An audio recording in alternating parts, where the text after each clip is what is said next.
And I'm Caitlin Collins. Right now, COVID cases are surging across the country, fueled by the Delta variant. And as vaccination rates are slowing, officials are sending blunt messages to the unvaccinated. Millions across the U.S. still unvaccinated. And in the words of my home state governor, you are letting us down. Yeah, plus aiming for gold. After a year-long delay, the Tokyo Olympics are officially underway. But amid the fanfare, COVID concerns remain. Another 17 athletes testing positive just today.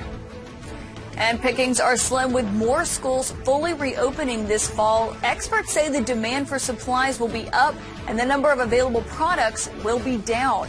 Their advice is to plan now if you don't want to be stuck picking through unwanted leftovers before your child starts school.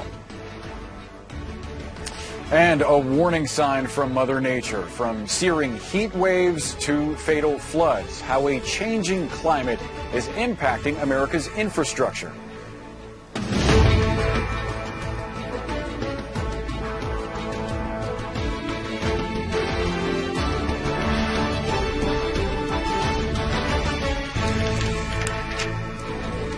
Good morning and welcome to your new day. It is Saturday, July 24th. Thank you so much for joining us and letting me join you. Boris, good morning to you. And Caitlin, good morning. Great to have you. Our first time anchoring together. Hopefully it'll be fun. It will be. So we begin this morning. With more evidence that the United States is in the middle of a dangerous summer surge of COVID-19, fueled by the spread of the Delta variant. Case rates are climbing while the rate of people getting fully vaccinated is dwindling. Yeah, and the rate of new infections is now 4 times higher than it was just a month ago, as these infections are rising faster than in the pandemic's first surge in the spring of last year before we even had vaccines. But vaccinations are still not where officials want them to be. Only about 250,000 people are now being fully vaccinated per day, which is the lowest daily average since the end of January. Yeah, in some areas, the Delta variant is leading to significant increases in breakthrough cases, people who are fully vaccinated that are still testing positive for the virus. The difference, of course, between the vaccinated and those who have not yet gotten the vaccine is more apparent than ever. Well, here's the truth. If you're fully vaccinated, you're safer with a higher degree of protection. But if you're not vaccinated, you are not protected. Virtually all the COVID-19 deaths and hospitalizations are today among the unvaccinated people. And I know this has gotten a bit politicized, but I hope it's starting to change. It's not about red states or blue states or guys like that hollering. It's about life and it's about death. We'll have more on President Biden's message to those who are unvaccinated in a moment. But first, we go to CNN's Polo Sandoval. Polo, the country is in a dangerous position right now, and it has to do with the fact that half of the country is still not vaccinated. Well, Caitlin, just consider this alone. Right now, every state in the country has an average of COVID cases, a 7-day average, that either matches or it exceeds where they were last week. So that is certainly a telling number here. And experts, as we've said before, continue to say that vaccination, that preemptive vaccination, is the best way of getting ahead of any new surge. But fresh CDC data out yesterday suggests that those vaccine efforts, that those vaccine numbers, they seem to be stalling. If you happen to be among a third of the nation's population now living in a community considered to have high COVID transmission, you can blame it on the unvaccinated, says Alabama's Republican Governor Kay Ivey. The new cases in COVID are because of unvaccinated folks. The U.S. now averaging more than 43,000 new COVID cases a day, a 65% increase over the last week. The dark-colored regions on the map showing the highest concentration of cases.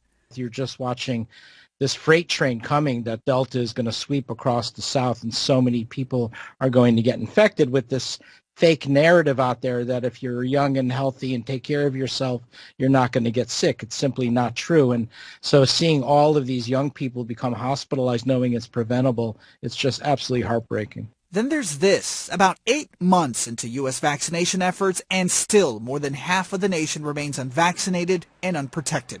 Friday marked one of the lowest daily vaccination averages since January, according to the CDC. there's spillover into vaccinated people. We could all bring this to a close if everyone who were unvaccinated would just come in, get vaccinated tomorrow.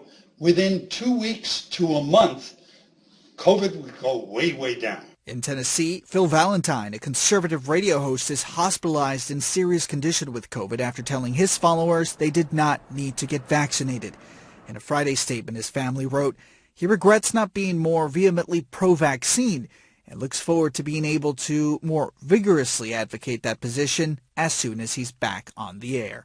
Hoping to curb hospitalizations, the city of St. Louis will soon be requiring masks again in indoor public spaces and on public transportation starting Monday. It's the latest community to revert back to safety measures reminiscent of previous COVID surges. Health experts warning that breakthrough infections among people who are fully vaccinated can and do happen, especially with the Delta variant spreading. What the CDC really needs to do is to start giving us the answers to what is the rate of breakthrough infections. Is it 1 in 1,000 or is it 1 in 10 or is it 1 in 2? I mean, we really literally don't know what is the rate of breakthrough infections and the likelihood of that breakthrough infection ending up in a chain of transmission to others. Despite those lingering questions, Dr. Lena Wen emphasizes the vaccines do work at preventing severe illness. Missouri's Attorney General vowing just yesterday that he will file a lawsuit to stop St. Louis's mask mandate that we just mentioned a short while ago in that piece, certainly suggesting that mask debate, or at least that the early signs that mask debate is back. Meanwhile, the head of the CDC, Dr. Rochelle Walensky, saying that ultimately localities should make their own decision when it comes to whether or not they should call on their residents to mask up. Yet again, Boris and Caitlin. Yeah, this is going to be an especially heated debate as school restarts coming up in just a couple of weeks and whether mandates are going to be enforced in schools or not. Bolo Sandoval, thank you so much. Thanks. So less than a month after celebrating the country's progress against the coronavirus, President Biden is striking a very different tone now. CNN White House reporter Jasmine Wright is live for us in Wilmington, Delaware. Jasmine, President Biden said that ending the pandemic would be his top priority upon taking office. But what is he saying now, given this sharp increase in cases that is fueled by the Delta variant and the fact that half of the United States is still not vaccinated? That's right, Caitlin. And officials at the White House grow more concerned by these numbers every day. That's what an official recently told me. As you know, Caitlin, I'm here. You hear the same things from folks over there, because the fact of the matter is that every cluster, every case, every outbreak threatens to take away from the progress that President Biden and his administration have made 6 months in their fight against COVID. So President Biden is now saying that his COVID response team are looking at these surges, looking at these hospitalizations among the unvaccinated to determine whether or not any new mask guidance needs to happen. And on testing, White House Press Secretary Jen Psaki, she wouldn't exactly specify whether or not the administration is looking to bring back those national testing levels as they were in the country before vaccines were so widespread. But one thing that she did touch on is responding to Alabama Governor Kay Ivey when she said that at this point, we need to start blaming the unvaccinated for these rise in cases. White House Press Secretary wouldn't go that far, but she did say that she heard frustration from the governor. Well, I don't think our role is to place blame, but what we can do is provide accurate information to people who are not yet vaccinated about the risks they are incurring, not only on themselves, but also the people around them. And, well, if you are a young person, you may think you are Superman or Superwoman and immune from getting the virus. That is not true. That is not accurate. You can get very sick. You can die from the virus. So the question now, Caitlin and Boris, is what comes next? Well, we know one thing is that the administration yesterday confirmed that they bought an additional 200 million doses of that Pfizer vaccine to prepare for if and when the FDA approves use in children under 12 and also potential boosters. Caitlin, Boris? Yeah, Jasmine, everyone seems to be waiting to find out what the outcome is going to be from the FDA if people do need boosters. Jasmine Wright, thank you very much. I want to turn now to Dr. Tyson Bell, Director of the Medical Intensive Care Unit at the University of Virginia. He's also an Associate Professor of Infectious Diseases and Pulmonary and Critical Care Medicine. Dr. Bell, thank you for being here with me today. I want to start with these new numbers from the Virginia Department of Health reporting 750 new cases in just 24 hours. So what are you seeing in your ICU right now? Well, thanks for having me on, Caitlin. So we are a tertiary referral hospital in Central Virginia, which means that we admit people from our local community, and then we also take requests for transfer from all across the state. So we can get a sense of what's going on in Virginia based on who's calling us. Now, last year, we admitted patients at a steady clip from our community, and we took a lot of patients from the Northern Virginia area where our population center is, and then a lot of patients from Southwest Virginia, which is a more rural, more conservative part of the state.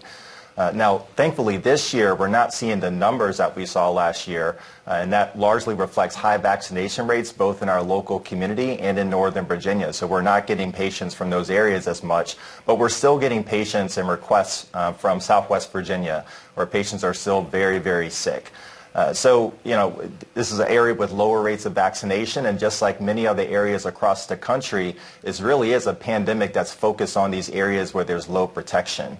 Now, if you talk to staff in the ICU at UVA, you see two main themes emerge. The first, that people are tired and exhausted. These are some of the sickest patients that we've ever taken care of in our lives. And while we have a better sense of how to take care of them, it's still very physically and emotionally draining. Families are not able to visit, so you're often the bridge between the family and the patient. And many of our patients come in regretting not having gotten vaccinated, or even still thinking that it's a hoax. So it's very frustrating. That's the other layer that's there, because now, as far as the ICU, this is largely preventable with vaccinations. And so it's really hard to reconcile the devastation that you see in the hospital paired with what you see outside the hospital, where some people don't take it seriously, including a lot of our elected officials. And given that, CNN is reporting that top federal health officials are considering changing the mask guidelines for those of us who are fully vaccinated, though we should caution they have not made a final decision on that yet. And you recently were tweeting about masks, and you said, quote, "It just makes sense to just wear the damn thing again." Why do you think so? I think every decision that you have to make when it comes to this has to be a way of the risk versus benefits. And for me, I do live in an area that has a higher rate of vaccination, but we're surrounded by communities that have lower rates of vaccination. This is a much more transmissible virus. In fact, Dr. Walensky at the CDC said that this is one of the most transmissible viruses that we've ever seen, respiratory viruses. I have 2 young children at home as well. I don't want them to get sick, and while I do feel good about the protection I have from the vaccine, I also don't want to get sick.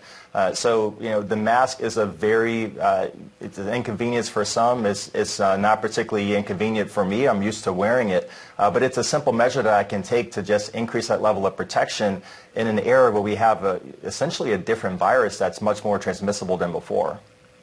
Well, former U.S. Surgeon General Jerome Adams told Anderson Cooper last night he does think the CDC needs to clarify its mask guidance because he said the Delta variant is changing things. Is that something that you agree with, and would you like to see the CDC offer more clarity on what people should be doing right now given the Delta variant? I do agree. I think right now the guidance is very much a blunt tool, and what we need to do is have states and localities give them the ability and the cover to make decisions like implementing mask mandates, capacity constraints, and things like that, the public health mitigation measures, especially for areas that are having surges. And now we focus on getting vaccine to these areas, but when you're in the midst of a surge, which our hotspots very much are, you can't vaccinate your way out of that because it takes time for the vaccines to train your immune system. You have to be able to implement universal masking and other mitigation measures. And you noted that you are also a parent, and a big concern that we are hearing on a daily basis when we're going into these White House press briefings is they want to know when children under 12 are going to be able to be vaccinated. Of course, a lot of kids are set to return to school very soon. There are questions about whether or not they should be wearing a mask. And so do you think that kids should be wearing a mask when they're back in school? And how do you feel about this idea that your child could be in a classroom with potentially a teacher who's not vaccinated or around other educators who aren't?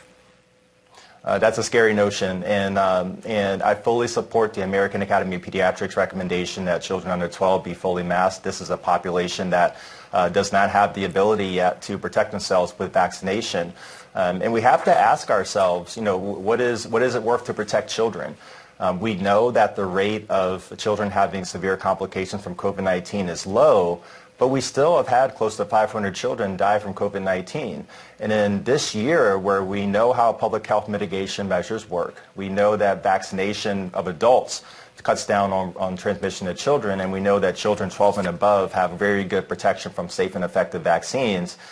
We have to ask ourselves, what is it worth to go back in school? We definitely want our kids back in school. I don't want to do another year of virtual school, but I also want to make sure that my children are protected. So I fully support public health measures and universal masking in schools, at least until we can get vaccination an option in younger children.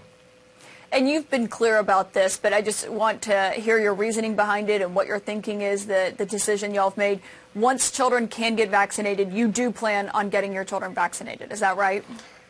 Right. That day, the day that they're eligible, my wife and I are going to make some sort of plan to try to get them in line that day to get vaccinated. We're going to make it happen. Dr. Tyson Bell, thank you for sharing your thoughts on all of this with us. Thank you, Caitlin. Still to come, the Tokyo Olympics officially underway, but with a sobering start. More than 120 people related to the Games testing positive for COVID. We'll have the latest from Tokyo. Plus, there is a new front in the war against the Taliban, with the U.S. military carrying out strikes in support of Afghan forces. Is this part of a longer-term plan? And what happened about this conversation with President Biden and the Afghan president yesterday? We'll have more on that after the break. Afghanistan, retired Major General James Spider Marks. General, always a pleasure to talk to you and get your perspective. We appreciate you joining us. Of course, the frequency of these strikes, according to defense officials, is decreasing, even as the Taliban is making significant gains in territory, advancing through the country. From your perspective, are these airstrikes going to be enough to keep the Afghan government in power? Sadly to say, the short answer is no. Look, the government is going to be challenged big time, as we've seen so far. There are a number of districts that have already succumbed to the Taliban. Advances, provincial capitals have not fallen yet, thank goodness. However, that, I think, frankly, is only a matter of time. And clearly, control is all about control on the ground, which means you have to have forces on the ground that are prepared to resist and conduct operations on their own and to claim key terrain. And you're not going to be able to control key terrain simply through the air. You're going to be able to hit targets. You're going to be able to attrit targets. You're going to cause some significant damage. But I don't think you're going to have the full array of what's called effects-based operations, where you can establish control and then you can establish kind of what you are trying to achieve going forward. Without soldiers on the ground, that becomes incredibly difficult. Yeah, notably, 3 of the last 4 strikes have actually targeted equipment that the Taliban captured amid the U.S. withdrawal. How critical do you think it is to ensure the Taliban isn't using U.S. weapons against the very people they were supposed to defend? Is it even possible at this point? Well, it's going to be very difficult, right? We, the United States, have had this long 20-year relationship with the Afghan government, this emerging Afghan government, and going forward, this is going to be a new beginning. We were there for 20 years. We're now in a position of essentially all stop. The government is being challenged. What we have been able to provide the government over the course of these 2 decades has been incredible training, certainly the moral support, and a large array of equipment and inventory to help stand up both the government forces, the security forces, and the military forces. That now, if those capabilities are now migrating into the hands of the Taliban, we've got to do everything that we can to continue to support the Afghan government, not to walk away from it. But this is a holding action when you think about it. We're not gaining ground. What we're trying to do is attrit the capabilities of the Taliban as their arc and their advances continue. This is going to be a very, very difficult effort on the part of the United States. And again, it's simply to hold what exists now, and I'm not confident we'll be able to do that. Yeah, I do want to ask specifically about Kabul. There's about 650 troops that are set to remain in Afghanistan, securing a U.S. diplomatic presence there and also securing the airport in Kabul. How comfortable are you with that figure? Do you think that'll be enough to hold on to Afghanistan's capital? No, it's not. I mean, if you're asking if the United States alone with less than 1,000 soldiers can help hold on to the Afghan capital of Kabul, the short answer is no. What is absolutely essential is the Afghan national security forces, military forces have to step up and create a whole of government approach. It's all those elements of power. It's the military, it's the diplomatic, it's the economic, it's the informational, and to do that and to build alliances in order to achieve that end state. What we've seen in Afghanistan right now is, let's go back 20 years. Before 9/11, what we had was an incredible amount of ungoverned space with the Taliban in control.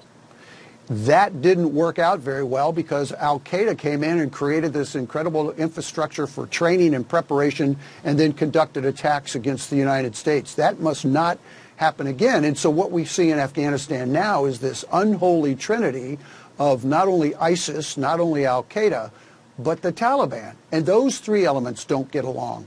So you see this chaotic element on the ground, and it's necessary for the Afghan government in the midst of all of that chaos and pressure coming from these three different groups that don't get along. They're not reading from the same page in order to hold what's been in place now and emerging over the course of 2 decades.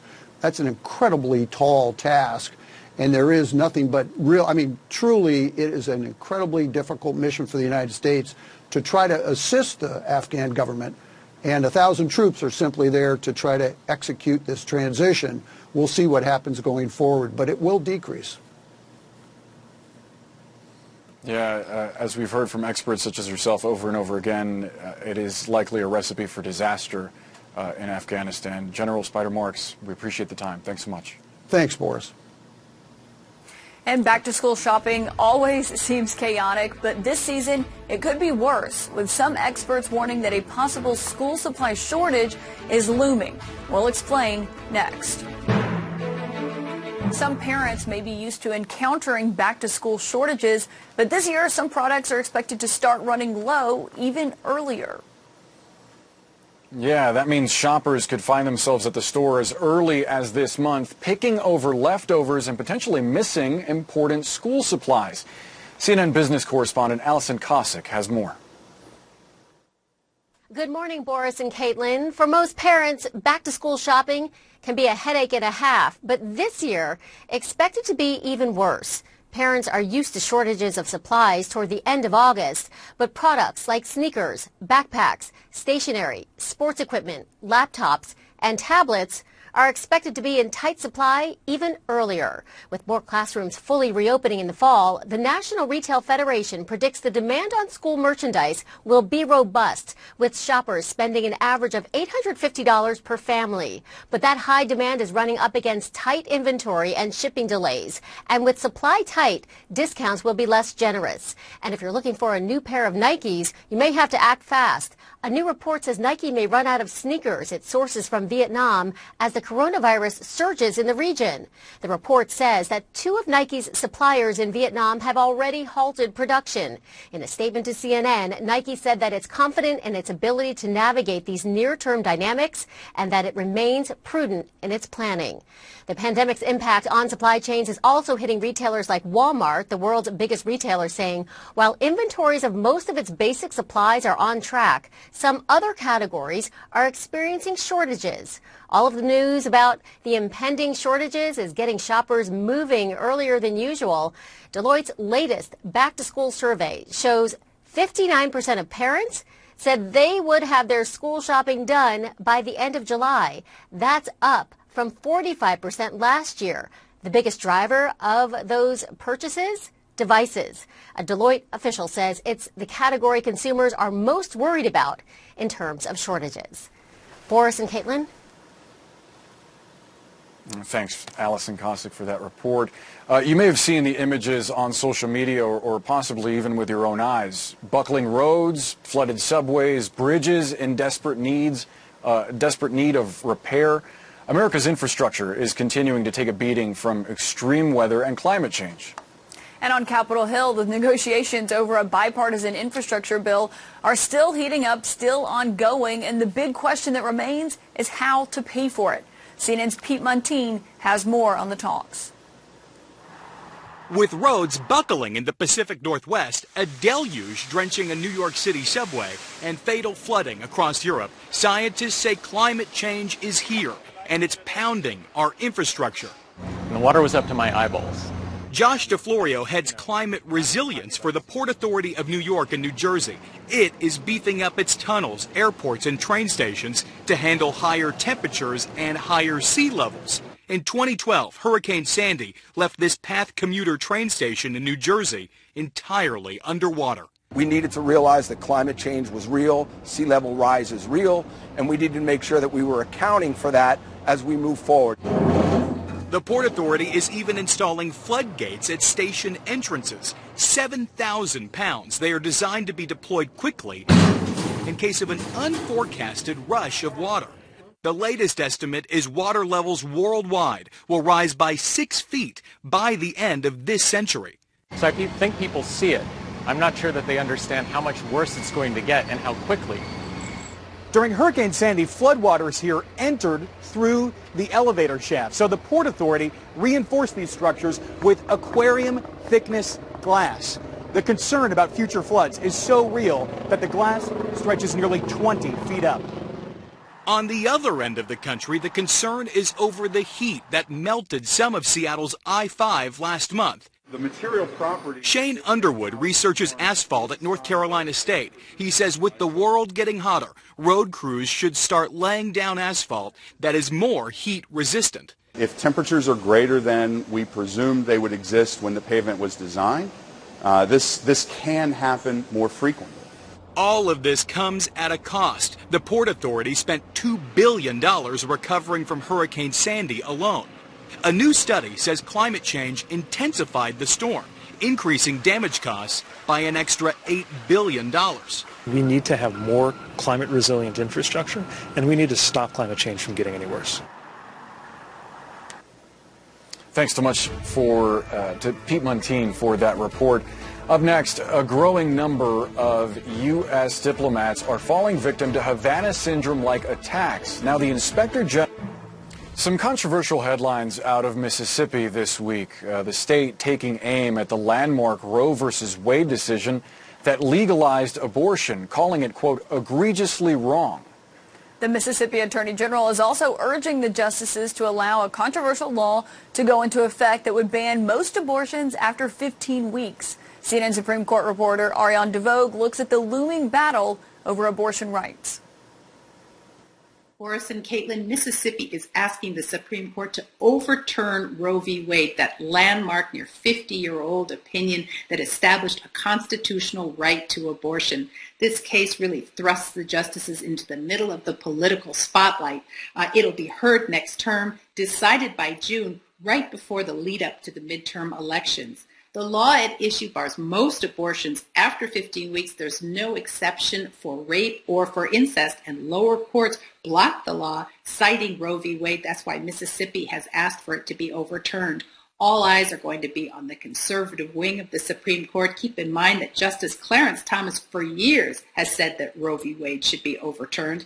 And that leaves the three liberal justices led by Justice Stephen Breyer, who's under some pressure to retire. They are going to work as best they can to limit the damage from their perspective to try to preserve as much of Roe as possible.